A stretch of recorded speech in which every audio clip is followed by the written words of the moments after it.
Je m'appelle Christophe.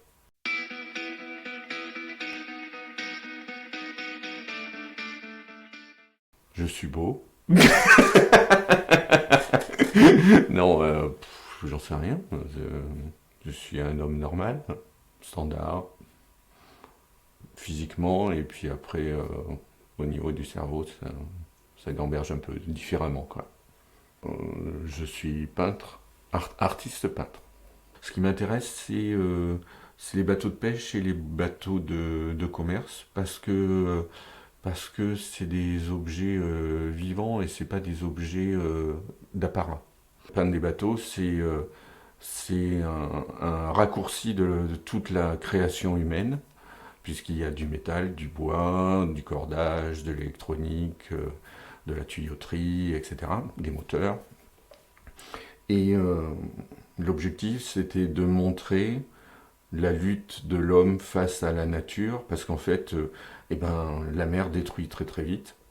Et donc, c'est cet éternel recommencement, type mythe de Sisyphe, où on recommence éternellement pour obtenir quelque chose. Et donc, j'essaye de mettre dans cette composition justement ces différents éléments qui constituent l'historique humain. euh, qui est le plastique, le caoutchouc, le cordage, les parties métalliques, les fils électriques, les filets, enfin voilà. Et l'usure en même temps, parce que justement, on montre que ces matériaux, ils sont usés. Et ce thème du mythe de Sisyphe me plaît assez. Je suis un sale fils unique, avec tout ce qui va avec, impatient, égoïste, solitaire, mais pas vraiment. Enfin, c'est compliqué, parce qu'un fils unique, il a, il réagit en solitaire, mais il a toujours besoin des autres, en fait. Je suis un être excessivement sociable. Voilà. Je suis fataliste et défaitiste. Je vois mon amie, là, elle veut encore changer le monde. Moi, je sais très bien que je n'y peux rien. Je ne peux que me faire du mal. Donc voilà, je m'adapte. Je suis un caméléon face à la vie. De toute façon, on peut rien. Donc c'est pas la peine de s'énerver. La fidélité en amitié. Ce qui me procure de la peine, c'est voir mes amis souffrir. Mais je pense que c'est pour tout le monde pareil. Enfin, j'espère. Enfin, j'en sais rien, mais je trouve que c'est humain. Quand j'ai eu mon baccalauréat, je suis parti travailler au Brésil. À Sao Paulo, ce qui m'avait marqué, c'est en descendant de l'avion, il y a des gens qui venaient se faire chercher en Ferrari. Et quand on marchait dans la rue, il y avait des gens qui mendiaient. Et donc ça, c'était dans les années 87-88. Et, et je me disais à moi-même, heureusement, en France, on n'a pas ça. Et ce qui me procure de la peine, c'est que je le vois maintenant. Et ça, je trouve ça horrible. Alors c'est franco-centré comme démarche, parce que bah, c'est partout comme ça dans le monde. Mais bah, c'est une déception de la République française pour moi. Le décès de ma femme, ça m'a procuré de la peine. Enfin, il me semble que c'est normal. Enfin, j'en sais rien. Non, c'est peut-être pas normal, parce qu'en fait, euh, c'est, c'était de la peine et un soulagement, le décès de ma femme, parce qu'elle a tellement souffert en fin de vie que j'ai gardé ma femme jusqu'à la fin à la maison. Je l'ai aidée à mourir,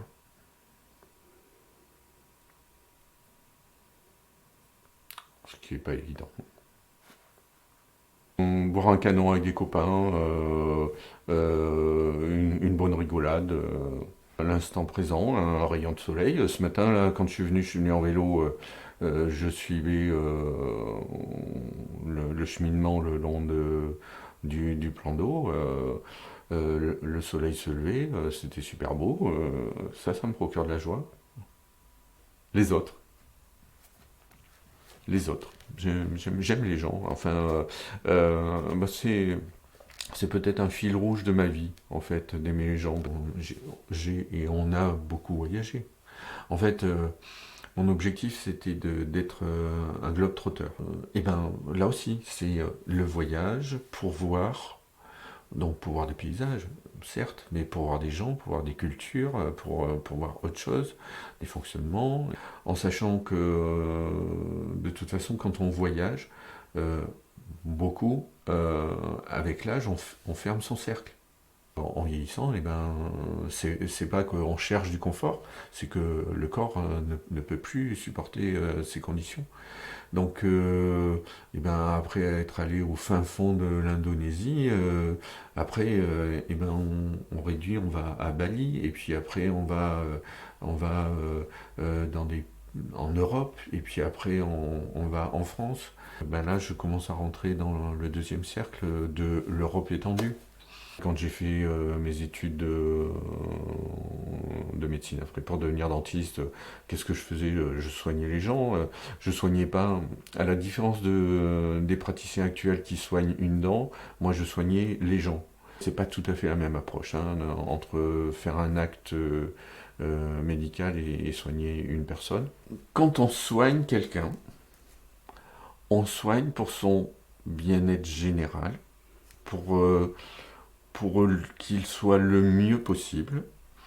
Quand on fait un acte médical, on fait l'acte en lui-même sans aucun sentiment. Je veux dire, ça serait une chaise, ça serait pareil, quoi. Je veux dire,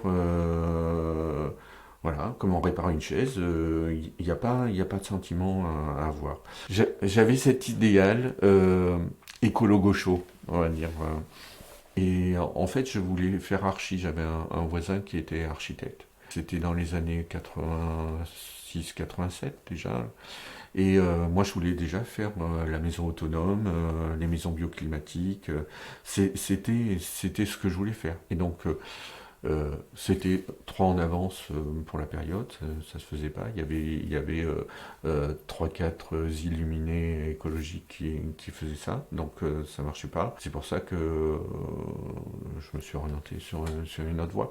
Et c'est une frustration éternelle, ça. Ce qui me faisait vibrer, c'était plutôt les beaux-arts, quoi. Euh, le mode de pensée. J'aurais fait archi peut-être à ce moment-là, oui. Il y aurait eu les deux, il y aurait le côté artistique et technique. Mais enfin, de la dentisterie, enfin, il n'y a rien de bien bandant. Hein, boucher des trous. Je faisais ces études dentaires dans un but strictement alimentaire. Hein, une fois que j'ai arrêté d'être dentiste et autres, je, je suis revenu dans ce réseau d'artistes. L'amitié. L'amitié. Et, et comme on dit dans le commerce, là, c'est les règles, les règles du commerce, c'est l'emplacement, ensuite l'emplacement, ensuite l'emplacement. Et ben voilà, on va dire 3 fois l'amitié. Je suis beaucoup dans la communication non verbale, parce qu'en fait, je fais très attention à la fois à ce qu'on dit et à la réception qui m'arrive en face. Un regard, un hochement de tête, une attitude physique, un port de corps m'apporte tout autant qu'une parole. Donc oui, la communication non verbale est très importante pour moi. Physiquement, j'ai peu de force. Parce que je suis vieux. Euh, à partir du lycée, avant le lycée, là, j'ai fait beaucoup de sport de combat en fait. Beaucoup de judo, aikido, jiu-jitsu. Enfin, bon, en prenant de l'âge, il arrive un moment où ça va, le corps ne supporte plus aussi bien les coups qu'avant. Et, euh, et donc j'avais essayé de faire d'autres activités. Après j'étais moniteur tir à l'arc, donc j'ai fait du tir à l'arc à un assez haut niveau. Et donc j'ai changé de secteur, donc bah, j'ai regardé autour de moi et j'ai des copains qui m'avaient dit viens à la plongée, tu verras, c'est bien, etc. Ce qui a été un gros effort sur moi-même parce qu'en fait quand j'ai fait de la plongée, Je partais avec plusieurs handicaps, je suis claustrophobe et j'avais peur de l'eau. Donc j'avais peur de l'eau, je fais partie de la génération des traumatisés des dents de la mer. Donc chaque fois que je me mettais dans l'eau, j'entendais tan, tan, tan, tan, tan, tan, tan, tan. Donc franchement, c'était pas hyper cool. Et donc je l'ai fait au titre d'effort sur moi-même. Ça a été très dur. Franchement, je pense que c'était un des efforts vraiment, ça a été très dur physiquement et psychologiquement pour y arriver. Parce que c'est un effort de volonté. Je le voulais. Hein. Bon, tous les autres, il y aurait beaucoup de monde qui aurait abandonné parce qu'ils auraient dit, bah, c'est pas fait pour moi. Oui, c'était pas fait pour moi, mais comme je suis têtu comme une mule, eh ben, j'y suis allé, quoi. Parce que je suis tenace. Je, je, je lâche pas.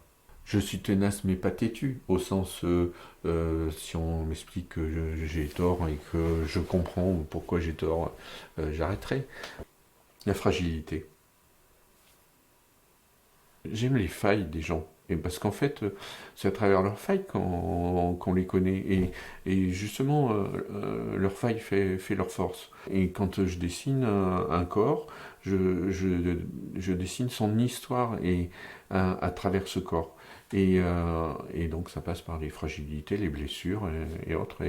Et c'est ce qui en fait un humain. Sinon, ce serait un robot. Je veux dire, je cherche pas des Terminators, je cherche des humains.